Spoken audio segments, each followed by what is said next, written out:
이번에는 승리의 정반합 시간입니다. 투자의 승리를 위해 오후장 핫 이슈를 정반합으로 풀어보겠습니다. 오늘은 조기준 MBN 골드 매니저 나왔습니다. 안녕하세요. 네, 안녕하십니까. 시장이 좀체 안정을 찾지를 못하고 있습니다. 매니저님 시장 어떻게 보시나요? 일단 그거부터 여쭤보고 싶어요.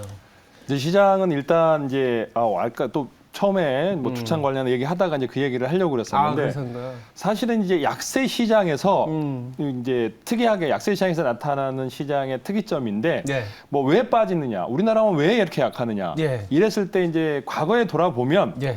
2000년도에도 금융위기 때도 그렇고 이제 그때 보면은 이제 웹도독이라고 분명히 이제 선물 시장에도 오늘도 지금 8,000개 샀다가 팔면서 하는데 예.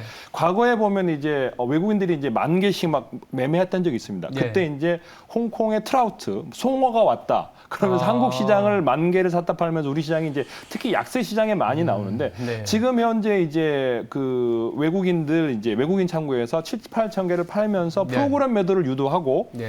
우리 기관들이 이제 그만큼 체력이 약하다 보니 계속 흔들리면서 그렇죠. 그래서 지금 이제 영향을 더 거치고 있고 그래서 한동안 이렇게 될 텐데 그때도 제가 생각하기에는 이제 그게 누가 건네 어떤 홍콩계 자금이냐 어디 자금이냐 아마 선물 옵션 시장에서는 지금 현재 얘기가 될 텐데 저는 이제 그런 흐름이 뭐 일주일 이상 가지는 않을 거라고 생각합니다. 그래서 이제 그런 대응책이 나올 거고 뭐 정부 대응이 나오거든 아니면 뭐 개인이든 기관이든 어떤 지금 현재 우리 시장을 흔드는 어떤 주체가 파악이 된다 그러면 아마 추가적으로 대응책이 나오면서 이제 안정화될 것 같고요. 일단 이제 약세 시장이다 보니까 가장 약한 것을 건드리면서 프로그램 매물을 만들고 이거를 흔들고 하는데 중요한 건 이제 삼성전자가 생각보다 많이 안 밀린다는 겁니다. 이제. 그러니까 이제 저도 웃음이 드는 게 이게 글로벌 금융위기, 글로벌 경기 침체 이러면 중국, 일본 다 같이 빠져야 되는 거 아닙니까? 그렇죠. 근데 우리나라하고 이제 또 대만 정도 빠지고 있고 특히 말씀하신 것처럼 오히려 또 삼성전자는 또 안 밀리고 있는 이런 형상이 뭔가 약간 그러니까 그때도 이제 제가 네. 트라우트라고 그래서 이제 뭐냐 도대체 근데 네. 꼭 이제 이런 쪽을 흔들 때는 물고기 얘기를 많이 하더라고요. 선물 옵션 파생 상품에 했을 때 그래서 뭐 고래가 어떤 왔다, 뭐 송어가 왔다 그러면서 이제 시장을 흔드는 게 그때는 더 심했거든요. 한 2만 개를 갖다가 샀다 팔았다 했는데 지금 이제 10,000개 안 되는 한 7~8천 개를 계속 샀다 팔면서 우리 시장이 워낙 지금 현재 안 좋다 보니까 이제 프로그램 자금은 많아요, 시장에서. 증권회사가 돈이 많다니까 연기금도 사실 프로그램을 하고 그래서 주체적으로 고유 계정에서 매수를 사지 않고 선물과 차익 거래만 하다 보니까 선물을 땡기면 밀면은 그냥 시장이 밀리게 돼 있거든요. 주식을 팔면서 선물을 사기 때문에. 그래서 지금 현재 이런 주체는 그때도 제가 보기에는 그렇게 오래 갔지는 않아요. 한 2~3주 정도를 흔들었던 것 같고 그러다가 이제 다른 정부 대응이라든지 기관에 합심해서 이제 그거를 반대 손절 나오면서 이제 끝났던 것 같은데 제가 보기엔 지금 현재 계속 우리 시장을 흔드는 한 주체가 계속 우리 시장을 가지고 놀지는 않지 않을까. 지금 알겠습니다. 몇천억, 뭐 몇백억 가지고 1,000억, 2,000억 가지고 지금 2,000조를 지금 현재 흔들고 있거든요. 그래서 그런 시장은 이번 주 아니면 끝나지 않을까 생각합니다. 알겠습니다. 일단은 뭐 극단적인 이제 변동성 그리고 이제 매도 클라이막스가 지나가고 있다 정도로 저희가 한 번은 정리를 해보고 이제 이슈를 다뤄보려고 먼저 말씀드렸습니다. 오늘의 이슈 첫 번째는 원숭이 도창과 관련된 내용인데요. 이게 자라보고 놀란 가슴 소뚜껑 보고 놀란다 이런 얘기들 있지 않습니까? 네네. 그러다 보니까 이제 팬데믹에 관련된 내용들이 좀 나오곤 있거든요. 네. 근데 팬데믹까지 갈까라는 우려도 있지만 또 시장이 안 좋다 보니까 원숭이 주창이 또 약간의 또 매도 압력에 대한 뉴스까지도 좀 전파되고 있는데 팬데믹을 대비해야 된다. 그럼 정이고 그렇게까지는 아니다. 그럼 반을 누르시면 됩니다. 하나, 둘, 셋. 네, 둘 다 반이네요. 빠르게 한번 정리해 볼까요? 원숭이 도창 저도 조사해 보니까 이미 백신이나 천연두 관련된 그 치료로 가능하다고 하더라고요. 이제 그게 제가 보기에는 좀 치명률도 안 나와 있고 어떻게 그렇죠. 전염된 것도 안 나와 있고 그다음에 이제 공기 사실은 코로나는 공기에 대한 전파가 확산 속도가 너무 높은데 그렇죠. 사실 두창은 이제 확산 속도는 그렇게 빠른 것 같지는 않은데 이제 뭐 팬데믹까지는 가지는 않을 것 같습니다. 과거에 이제 사스라든가 뭐 그 여러 가지 이제 과거에 이제 뭐 어떤 질병처럼 그런 정도 수준에서 끝날 것 같고 지금 현재 이제 치료제라든가 이제 진단 키트들이 핫한데 사실 이런 주식들은 지금 현재 이미 저번 주부터 한참 전부터 움직였고 지금은 이제 정리 기간이 아닌가 이제 그래서 물론 기간. 이제 오늘 이제 확진자가 나오면 뭐 하루 이틀은 더 움직일 수 있겠지만 많은 돈을 투자해서 수익을 챙기겠다라고 접근을 해서는 곤란하지 않을까라는 생각을 합니다. 알겠습니다. 그렇다면 뭐 저도 이제 같은 의견이기 때문에 뭐 관심 있는 종목 정도만 언급하면서 결론을 한번 이끌어 볼까요? 저는 사실은 이제 뭐 여기에서 차백신 연구소라든가 파메셀이라든가 네. 이제 이거는 이런 치료제 말고도 이제 다른 모멘텀이 있다. 모멘텀도 있고 사실 HK 이노엔 같은 경우는 좋은 회사기 때문에 네. 저평가 많이 빠졌기 때문에 이제 그런 이런 엮여서 올라가는데 네. 지금 진단 키트 주로는 이제 뭐 더 사기는 사실 원숭이 두창으로 확진자가 많이 늘어나도 진단 키트 저번에도 올라갔다 계속 빠졌거든요. 그렇죠. 그래서 이미 끝물이지 않을까 생각을 네. 합니다. 그래서 뭐 네. 녹십자 MS라든가 이제 뭐 치료제 관련 주들은 한 번 더 기회는 있겠지만 추가적인 상승을 노리고 지금 진입하는 건 늦지 않았나라는 생각을 해봅니다. 알겠습니다. 이렇게 원숭이 두창은 뭐 간단히 다뤄보고요. 이렇게 하락장에서도 조금씩은 좀 덜 빠지거나 오히려 상승하는 테마들이 있습니다. 업종이 있는데 그 첫 번째가 사실 조선주를 좀 다루고 싶어요. 조선주는 저도 뭐 연초부터 그리고 시장을 다시 사자는 콜을 했을 때 먼저 얘기를 드리는 게 조선주입니다. 다행스럽게도 아니면 원래 이렇게 약세장에서 다음 주도주가 탄생을 하는데 이런 주도주의 가능성까지 내비치는 거 아니냐라는 생각도 들거든요. 네. 주도주 아니면 조선주 다시 순항한다라면 정이고 이거는 아직은 아니다 하면 반으로 보시면 됩니다. 하나, 둘, 셋. 오늘은 또 둘 다 의견이 같네요. 그러니까 조선주가 최근에 작년에는 굉장히 힘들었어요. 작년에는 어떤 뉴스들이 있었냐면 수주를 그렇게 많이 받았는데 주가는 오히려 거꾸로 가고 올해 같은 경우에는 카타르 이슈가 있었는데 되려 카타르 쪽에서도 우리나라의 성과만큼 맞춰주는 뉴스들이 나오고 있습니다. 그만큼 발주가 해야 된다라는 분위기가 되는 것 같거든요. 조선주 어떻게 보시나요? 사실 이제 조선주는 이제 호황기가 이제 언제였느냐를 따져보면 네. 이제 제가 증권사에 있을 때 이제 과거에 있을 때 보면 2004년부터 시작해서 그렇죠. 2005년부터 화랑이었고 거의 그게 2014년까지 갔거든요. 네. 거의 10년을 갔었습니다. 그러니까 네. 물론 그때도 이제 그 조선주 아무도 쳐다보지도 않았는데 맞아요. 갑자기 움직이기 시작하던 2004년부터 시작해서 거의 10년을 9년 10년을 갔는데 그때 당시에 이제 우리나라 이제 조선 그때 이제 한 20년이 다 돼가잖아요. 2004년부터니까 그래서 네. 17년부터 20년 다 돼가는데 사실 선박 운용 연한이 있거든요. 근데 이제 조선주들이 사실 조선을 보면은 20년이라는 사람도 있고 30년이라고 얘기하는 사람도 있는데 일본은 여객 운임을 여객선의 운용 선안이 이제 20년인데 우리나라는 지금 여객 운임 그 여객 선박이 30년이더라고요. 30년. 30년을 해서 이제 그때 여러 가지 사건이 나왔던 거거든요. 예. 연한을 해서 이제 이명박 정부 때 그거를 기간 늘렸다 그래갖고 이제 언론사에서 나오기도 했는데 예. 지금 이제 그런 이제 2004년도부터 만들어진 배들이 사실 연한은 연장할 수 있는데 예. 문제가 뭐냐면 그때 만들어진 배들이 이제 기름으로 운송을 하는 거기 때문에 지금 유가가 상승하는 바람에 네. 운송료가 너무 많이 드는 겁니다. 맞아요. 그래서 결국에는 운임 상승으로 인한 이제 친환경 선박을 만들고 있고 그다음에 오늘 삼성중공업에 뭐 그 12척 뭐 예. 수주가 3조 단기간에 최대 수주다 생각을 해서 예. 지금 상승을 하고 있기 때문에 네. 지금 저는 제가 보기에는 지금 호황기에 이제 초입에 있고 내년도 그렇고 내후년도 그렇고 꽤 오랫동안 할 거다라는 예. 생각을 해 보고 있습니다. 저도 비슷한 생각입니다. 아까 말씀하셨던 지금 그 배가 바다 위에서 떠다니고 있는 배들이 친환경으로 또 바뀌어야 되거든요. 네. 더불어서 이제 폐선량이라고 하죠. 이제 그 배를 이제 부셔야 되는 양이 엄청 늘어나고 있기 때문에 새로 발주를 줘야 되는 상황인데 옥신각신했지만 결국은 카타르도 우리나라 성과에 맞춰줬고 더불어서 작년에 수주받았던 게 올해 매출로 잡히면서 또 당장은 뭐 후판 가격이 올라갔네 이런 내용들 때문에 연초부터 기대를 했었다가 조금 후판 가격에 대한 마진이 좀 하락한다는 거에 대한 우려가 좀 있었지 않습니까? 네. 근데 그거는 이미 좀 이제는 다 반영이 된 것 같아요. 그래서 지금부터 오히려 7월에 실적 시즌이 시작되면 되려 조선주의 실적이 괜찮구나. 이런 실적 개선주로도 저는 조금씩 아주 기계도 보셨지만 단기적으로도 괜찮은 아이템이지 않겠냐라는 생각을 하고 있습니다. 지금 이제 제가 뭐 자료를 한번 보여드릴 텐데 이제 운임지수 관련 자료도 있고 이제 네. 뭐 선박 중고가 자료도 있는데 네. 이제 건화물 BDI 지수뿐만 아니라 이제 컨테이너 운임지수도 지금 이제 상승 중이거든요. 지금 보시면은 네. 지금 최근에 BDI 지수가 지금 견고하게 지금 안 밀리고 있고요. 네. 그다음에 이제 컨테이너 운임지수는 지금 4,200선에서 거의 4배 이상 올라서 지금도 4,000선에서 거래되고 있습니다.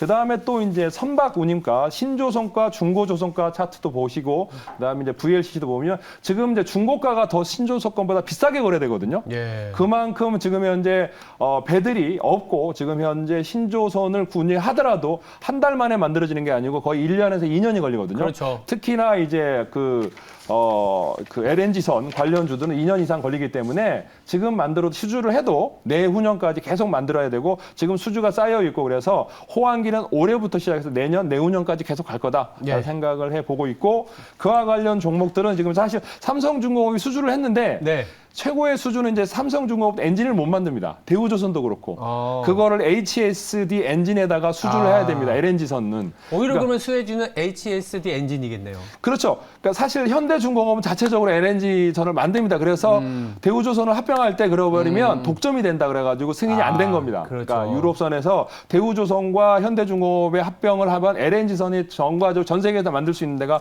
거기밖에 없어지기 때문에 예. 그래서 HSD 엔진이 지금 현재 대우조선과 수주가 되면 바로 그게 이제 수주 계약으로 나오는 게 HSD 엔진인데 예. 흠이라는 거는 이제 6월 내일 모레 이제 유중과 무중이 엮여 있습니다. 20%대 유중이 있고 HSD 엔진이 지금 현재 조정을 거치고 올라가고 있고 그래서 사실은 HSD 엔진이 지금 이제 차트상으로도 양호한데 덜 가는 이유는 유중 이슈가 있고 다음 주 27일 날 기준일이거든요. 그래서 그 날짜에 맞춰서 그다음에 또 무중이 있습니다. 그런 호재에만 잘 맞춘 다음에 HSD 엔진은 올해 내년 수주가 계속될 것 같고요. 또 이제 한국 카본 동성 화인텍은 뭐 그 본행제 관련 LNG 본행제를 해야 되기 때문에 지금 전고점 근처에 있는데 전고점 돌파할 것 같습니다. 그래서 카본과 한국 동성 화인텍은 지금 수주가 계속되고 있고 앞으로 더 늘어나지 않을까. 지금 고점 근처에 있는데 이 하락장에서도 지금 고점 근처에 그러네요. 놀거든요. 네. 그래서 아마 매출단, 수주단 뭐 이런 데서 살펴보면 지금 현재 이제 화랑기 초입에 있기 때문에 아마 나중에 저 가격을 돌파해서 우상향하지 않을까 생각합니다. 알겠습니다. 조선주 이런 장에서도 보면 뭐 차트도 깨지지도 않고 오히려 네네네. 올라가고 있는 거는 다 이유가 있다. 네. 실적에 대한 기대감 현실화될 가능성이 높다. 이렇게 정리해 보겠습니다. 세 번째 이슈는 또 이런 하락장에서 또 그나마 잘 버텨주고 향후에 또 주도 섹터가 될 수 있는 원전주와 관련된 내용입니다. 원전주 비중은 아무래도 이게 글로벌한 현상인 것 같아요. 글로벌 현상, 에너지 자립도와 얘기도 많이 연결이 되는데 지금이라도 비중을 늘리자라고 하면 정이고 원전주는 좀 아닌 것 같다 그러면 반입니다. 하나, 둘, 셋. 이거는 또 저랑 갈렸네요. 제가 먼저 한번 얘기해 볼게요. 일단 원전주는 에너지 자립도의 측면에서 그리고 신재생 에너지의 측면에서 좀 필요하고 약간 시장 분위기도 있는 것 같아요. 시장이 최근에 굉장히 힘들지 않습니까? 힘든 상황에서 원전주와 관련된 유틸리티 업종은 상대적인 방어적인 어떤 성격도 있고 더불어서 최근에 물론 원전과 관련된 건 아니지만 이 전기료에 대한 얘기도 나오다 보니까 최악의 국면에서 벗어난 그런 타이밍 더불어서 시장의 어떤 분위기를 감안했을 때는 원전만한 게 없다라는 생각이 들지 않겠냐라는 생각에서 정을 들었어요. 저는 이제 사실 조선주는 수주가 계속 날라오고 있잖아요. 그렇죠, 그렇죠. 근데 원전은 지금 현재 정부에서 뭐 할 거다, SMO 할 거다, 네. 필리핀 수주할 거다. 오늘도 이제 뭐 위원회 추진단을 만들 게다, 이제 뭐 수출 추진단을 만들 거다. 수출이 돼야 되거든요. 근데 예. 사실은 뭐 과거에 이제 뭐 아랍 뭐 수주라든가 이렇게 하고도 빠졌거든요. 사실은 그러고보다 지금 정부에서 너무나 많은 원전 이슈로 인해서 많이 상승을 했습니다. 그래서 조금은 그러니까 물론 제가 보기에는 아예 쳐다보지는 않아야 된다 이건 아닌데. 네. 지금은 아니고 조금 더 기다렸다가 충분히 좀 더 이렇게나 빠져도 되나 싶을 때까지 기다렸다가 실질적으로 수주가 되기 전에 이제 제가 보기엔 뭐 한 2달, 한 석 달 정도 기다리다 보면 예. 훨씬 낮은 가격에 살 수 있지 않을까 생각하는 게 왜냐하면 예. 한전에서 이제 한전 KPS라든가 기술을 매각한다. 저번에 얘기했듯이 맞아요. 적자를 줄이기 위해서 그다음에 또 자회사 매각이 있었죠. 사원 올리는 것도 지금 보류했지 않습니까? 예. 그러니까 그러니까 전기료 인상도 지금 현재 쉽지 못하고 그다음에 SMR 관련해서도 하루아침에 되는 게 아니거든요. 지금도 지금 테스트 중이기 때문에 시간이 많이 걸릴 것 같고 정 사야 된다면 사실은 저는 뭐 저점에서 두산 에너빌리티라든가 두산 에너빌리티 뭐 이제 많이 빠진 오르텍, 뭐 우진, 뭐 오르비텍. 일진파워 이런 종목들은 한번 이제 기술적인 관점에서 노려볼 만도 한데 이제 뭐 적극적으로 진입을 한다 이런 거는 지금은 타이밍은 조금 빠르지 않냐 생각이 듭니다. 근데 두산 에너빌리티 얘기한 거는 이제 SMR과 관련된 모멘텀 생각하시는 거죠? 두산 에너빌리티는 사실 SMR뿐만 아니라 거기는 수소도부터 시작해서 수소도 많은 있고. 이제 또 전기 관련해서 생산부터 시작해서 그 풍력과 더불어 많은 그 재료들이 있기 때문에 그다음에 또 그 사실 원전 이슈에 별로 많이 오르지도 않았습니다. 그래서 실적도 이제 흑자가 나기 시작했고요. 그다음에 자회사들 그전에는 두산그룹 부도난다고 시장에서 많이 돌았는데 지금 이제 그게 자회사를 매각하면서 재무제표가 좋아지면서 실적이 이제 좋아지고 있거든요. 그러니까 자회사들의 이익도 늘어나고 있고 그다음에 두산인프라도 그러니까 팔았거든요. 현대가에다가 그러면서 이제 부채도 줄고 있고 그래서 이제 두산 에너빌리티는 이제 아마 이제 지수가 상승한다면 기관들 외인들 매수를 이제 두산 에너빌리티로 하지 않을까라는 생각에서 이제 관심 갖고 있습니다. 원전에 대한 아이디어를 조금 종목을 좁혀서 두산 에너빌리티의 흐름을 좀 쫓아가면서 가자. 이렇게 또 정리도 할 수 있겠네요. 네네네. 그렇습니다. 알겠습니다. 시장이 이렇게 어려운 상황에서 저희가 세 가지 이슈를 정반합으로 풀어봤고요. 보다 중요한 거는 지금 이런 타이밍에서 필요한 필승 종목인 것 같아요. 어떤 게 있을까요? 저는 이제 사실은 오늘 이제 하락하고 있어. 다 하락하고 있는 종목 중에 이제 하나 찾아봤습니다. 낙폭과대 종목으로 찾는데. 낙폭과대. 사실은 이제 그 오늘 여행주를 하나 한번 찾아봤는데 우리가 이제 모르고 있던 것 중에 다음 주 29일부터 일본 하네다 공항이 진짜 열립니다. 저는 15일부터 열린다고 그랬는데 연기됐더라고요. 그래서 이제 주 8회를 운항한다고 합니다. 주 8회. 네, 8회 이제 하네다 공항을 이제 요번 주에 원래 15일부터 한다고 그랬는데 그게 이제 협의가 안 됐고 그래서 6월 29일부터 이제 주 8회 이제 일본 노선 비행기 두 개 그다음에 대한항공 아시아나 이렇게 참여하면서 하네다를 시작으로 해서 움직이는데 지금 이제 왜 시장에서 빠지냐면 하나투어가 유증을 했는데 35만 주 실권이 나왔습니다. 그래서 35만 주 실권이 나오면서 하나투어가 9% 이상 빠지고 있거든요. 그래서 하나투어가 빠지면서 시장을 지금 약세를 8% 지금 맞았다 올라오네요. 그러면서 오늘 지금 현재 하락하는 종목이 이제 참 좋은 여행이라는 종목을 참 좋은 여행. 참 좋은 여행을 한번 찾아봤습니다. 그래서 이 주식은 왜 빠지냐면 사실은 이제 하나투어가 이제 유증을 실패하면서 빠졌는데 같이 빠지는 차원인데 참 좋은 여행은 지금 현재 16,000원 선에서 11,000원까지, 1,100원까지 빠졌는데 여기 대주주가 이제 삼천리 자전거입니다. 삼천리 자전거에서 분사한 참 좋은 여행이라는 사람은 여행을 가본 사람은 이제 많이 신문에서 보셨을 거고요. 그다음에 이제 부채 비율이 7%밖에 되지 않습니다. 싸네요. 그래서 이제 부채가 없고요. 7%밖에 않고 여행 시총이 지금 현재 1,400밖에 되지 않습니다. 하나 투어가 뭐 8,000억, 모두 투어가 3,000억대인데 1,400밖에 되지 않는 여행사고요. 지금 현재 그래서 이제 앞으로 김포 한호대 공항 여행, 그다음에 해외 여행이 이제 실시된다 그러면 수혜주가 될 것 같고 차트상으로도 보고 기술적으로는 반등으로 나올 구간이다 보고 저점에서 이제 한번 9,000원에서부터 500원까지 저점으로 해서 추가 매수를 해본다 그러면 계속 분할 매수를 해본다 그러면 이제 여행이 재개된다 그러면 이제 수익이 날 것 같고요. 이제 목표가는 이제 15,000원까지 잡아드리겠습니다. 다시 한번 말씀드려요. 매수가 9,000원에서 1,500원까지 분할 매수 관점에서 보시고요. 목표가는 15,000원까지 잡아드립니다. 그리고 손절가는 8,000원으로 잡아드리겠습니다. 최근에 급격하게 하락을 하긴 했네요. 근데 이제 일본으로 특히 하네다 공항이 열리는 걸로 이제 모멘텀으로 이제 전환이 될 수 있다. 이렇게 포인트를 짚어주셨습니다. 시장이 힘든데 무료 방송을 통해서 또 못다한 이야기 있을까요? 오늘 4시부터 이제 그 조기준 대표 검색해서 오시면 제가 이제 오늘 얘기한 종목뿐만 아니라 최근에 말씀드린 거 그다음에 시장의 어려운 상황 뭐 대부분 다 비슷하거든요. 그래서 어떻게 극복할 건지 한번 제가 1시간 또 4시부터 5시까지 설명하는 시간을 갖도록 할 테니까 많이 참여해 주시기 바랍니다. 알겠습니다. 어려운 시장일수록 조금 더 종목도 찾아다니고 과대 낙폭이라든지 조금 비중을 늘릴 수 있는 아이디어를 찾아봐야겠습니다. 지금까지 승리의 정반합이었습니다. 감사합니다.